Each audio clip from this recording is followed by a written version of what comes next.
সুপ্রিয় দর্শক, আসসালামু আলাইকুম। শুরু করছি রাউন্ড দ্য উইকেট। আপনারা জানেন যে আমরা গত পর্বে বিপিএলের ফাইনালকে নিয়ে কাটাছেঁড়া করেছি, এছাড়া বিপিএল নিয়েও গোটা বিপিএল নিয়েও আমরা কথা বলেছি। সেই ধারাবাহিকতায় আজকে দ্বিতীয় পর্বে আমরা আরেকটু ক্রিকেট নিয়ে কথা বলছি, পাশাপাশি আমরা কিছু কন্টেম্পোরারি ইস্যু নিয়েও কথা বলতে চাই।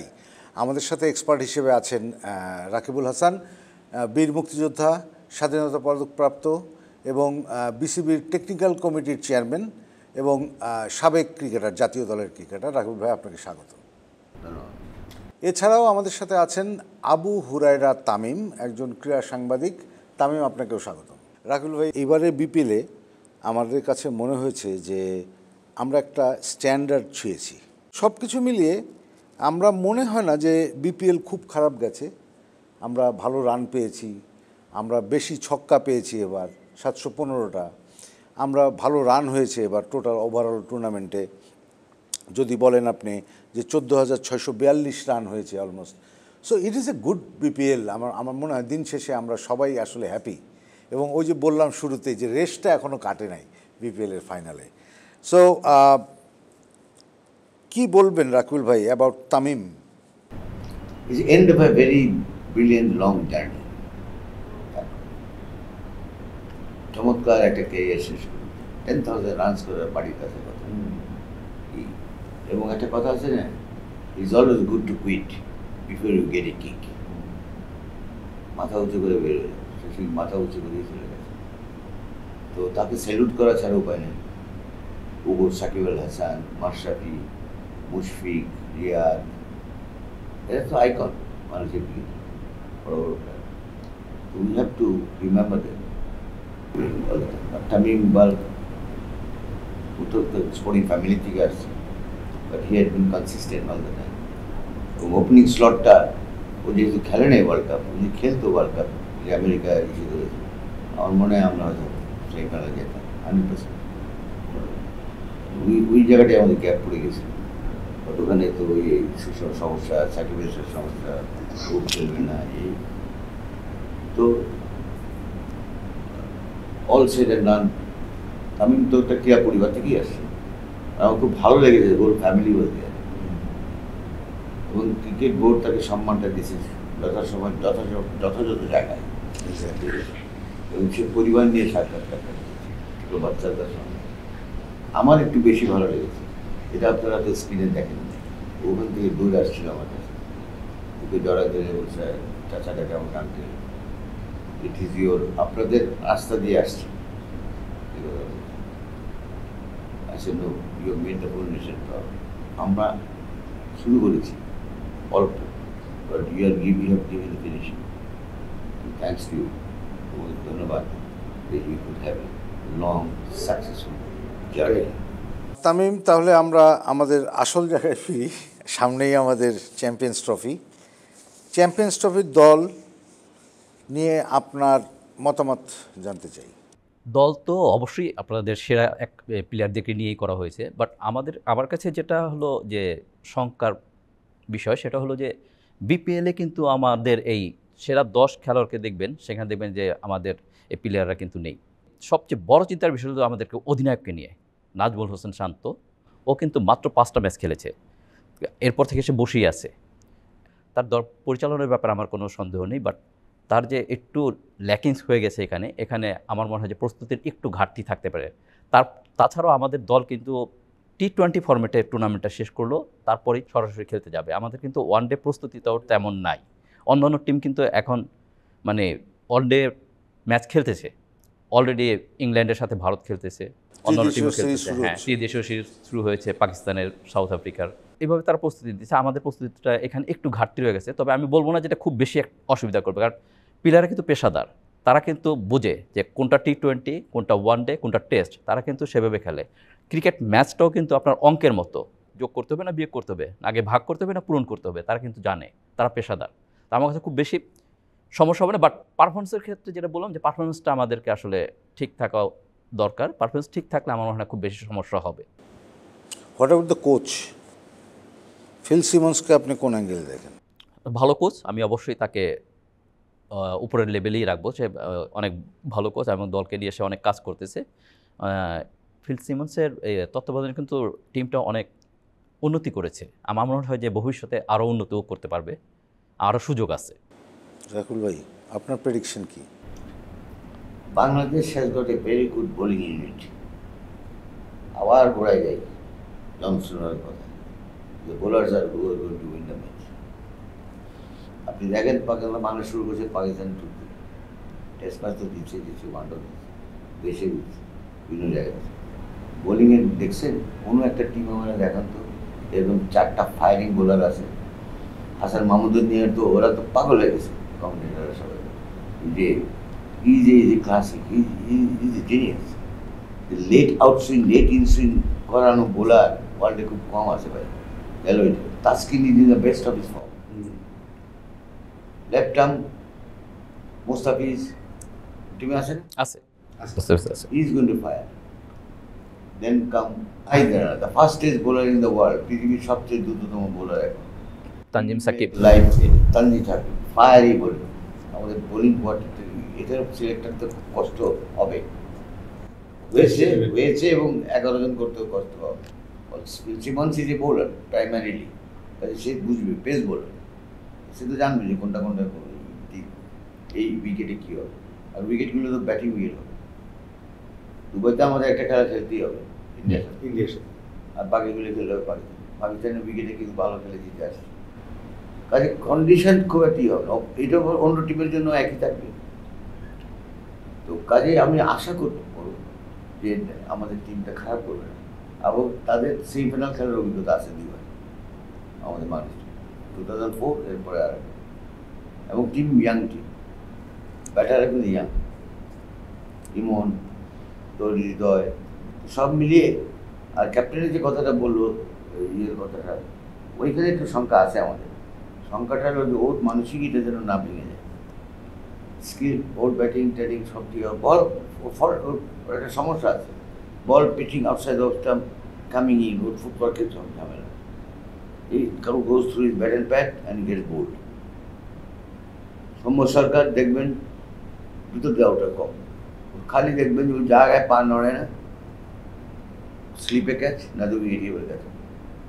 এই কারেকশনগুলো তো হাঁটু রেসিং করে দিয়ে যেতে পারে নাই।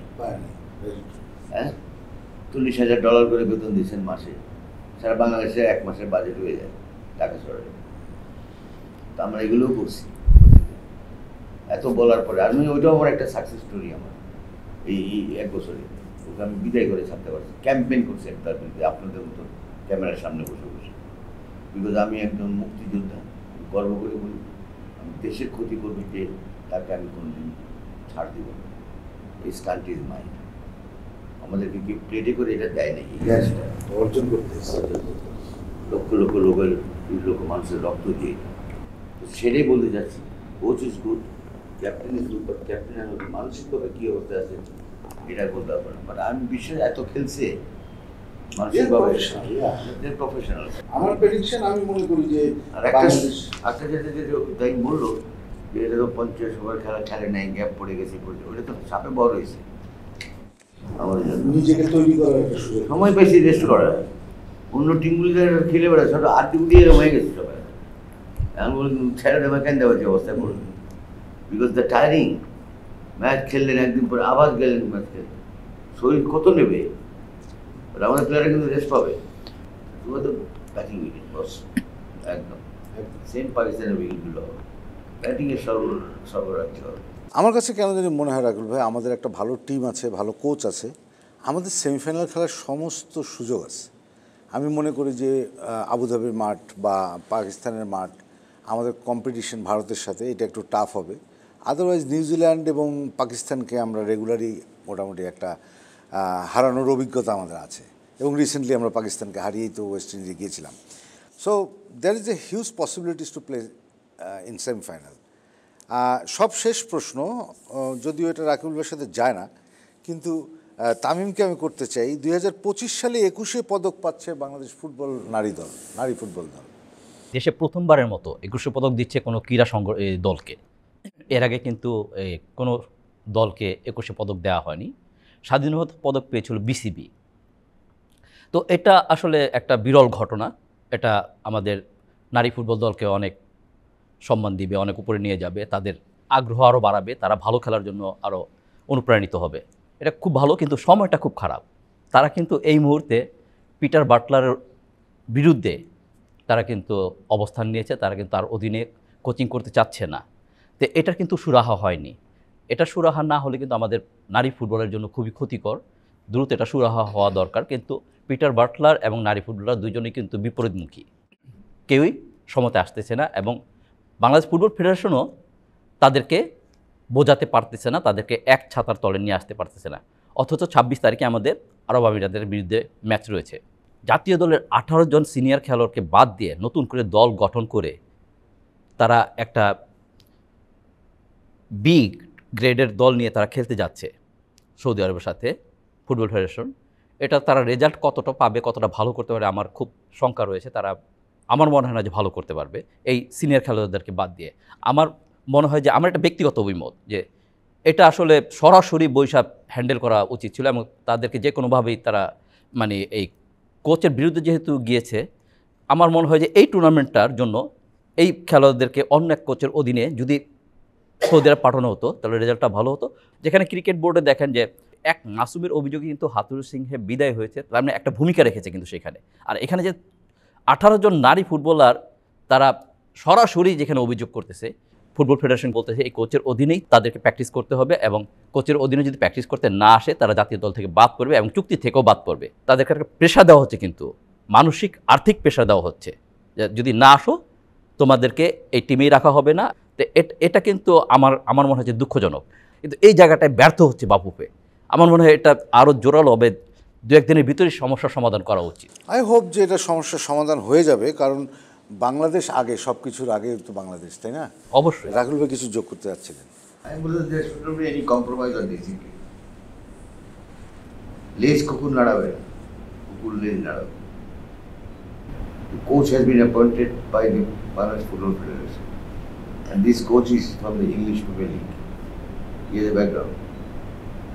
আমি খেলবো না, আমি জিম্মি করবো, আজকে করবেন, কালকে দেখবেন আবার আর এক গ্রুপ করবে। Don't open the flood gate. আর কি হবে, is there too much difference? একবার তার আমরা ইয়াং টিমগুলি ফুটবল খেলা দেখি মাঝে মাঝে। We are not going to win the world cup. World cup ওই আমেরিকার ঘরেই থাকবে, মহিলাদের ওয়ার্ল্ড কাপ। সময় লাগবে আমাদের এই এশিয়ান লেভেলে, তাও পারি কিনা। উদ্দেশ্য একটাই, মেয়েদেরকে এনগেজ রাখা, তাদেরকেও মানসিকভাবে, এইভাবে আর্থিকভাবে বাট ব্ল্যাকমেলিং, এটা সে ব্ল্যাকমেল হয়ে গেছে। এত কেউ বাদ নাই, কেউ তাদেরকে রিকোয়েস্ট করে অর মোর দে ওয়ান্ট, এরপর তার কথা থাকে। তারপরে ও যেটা বললো, ওইখানে কি করতে পারতো যারা নাকি এবং যারা করেছে ইনকোয়ারিটা, দেখছেন তার মানুষগুলো বিশাল ব্যক্তিত্ব, আর্থিকভাবে, প্রাতিষ্ঠানিকভাবে তা করেছে। ঠিকই, নোট অফ ডিসেন্ট দিয়া প্রোটেস্ট করিয়া তোমরা খেলতে যাবো, হ্যাঁ ঠিক আছে, আমরা সম্মান জানালাম আমাদের ফুটবল ফেডারেশনে, কিন্তু ওনারা হয়তো ওনাদের বিচারে হয়েছে, কিন্তু আমরা এখনো মনে করি আমরা আমাদের রাজি পাই নাই। বাট দেশের স্বার্থে আমরা খেলব।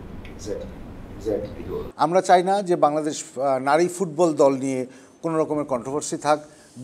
বাংলাদেশ ফুটবল ফেডারেশন নিশ্চয়ই তাড়াতাড়ি এই জিনিসটাকে সলভ করবে এবং আমরা সামনের দিকে আরও সাকসেসফুল জায়গায় যেতে পারবো। সুপ্রিয় দর্শক, আপনারা দেখছিলেন আমরা আসলে শুরু করেছিলাম বিপিএল নিয়ে, কিন্তু একটু ফুটবলকে ছোঁয়া দিয়ে আমরা অনুষ্ঠানটা শেষ করতে যাচ্ছি। এই যে ছোট ছোট সুখবর, সেই সুখবরগুলোকেই আমরা আসলে হাইলাইটেড করতে চাই। হামজা চৌধুরী বাংলাদেশে আসছেন, বাংলাদেশের হয়ে খেলবেন, সো এটা অনেক বড় খবর আমাদের জন্য। অ্যাজ রাকুল ভাই সাইড, যে একজন ইংলিশ প্রিমিয়ার লিগের ফুটবল কোচ আমাদের সাথে কাজ করছেন, এটা আমাদের জন্য অনেক বড় পাওয়া। আমরা ছোট ছোট করে অনেক উন্নতি করছি এবং প্রতিদিনই উন্নতি করছি। 53 বছরের একটা দেশ, সেই দেশ নিশ্চয়ই এত তাড়াতাড়ি পৃথিবীর টপ জায়গায় চলে যাবে না, বাট টপ জায়গায় যাওয়ার প্রসেসটা কিন্তু চলছে। আমরা প্রত্যেকটা জায়গায় উন্নতি করছি, নতুনত্ব আসছে, ইয়াংরা এর মধ্যে ইনভলভ হচ্ছে। আশা করি খুব শীঘ্রই আমরা একটা ব্রাইট অ্যান্ড সাকসেসফুল বাংলাদেশকে দেখতে পারবো পৃথিবীর বুকে। আপনারা যারা ধৈর্য ধরে এতক্ষণ আমাদের কথা শুনছিলেন, ধন্যবাদ আপনাদেরকে, কৃতজ্ঞতা। সঙ্গেই থাকবেন এনিগমা টিভি।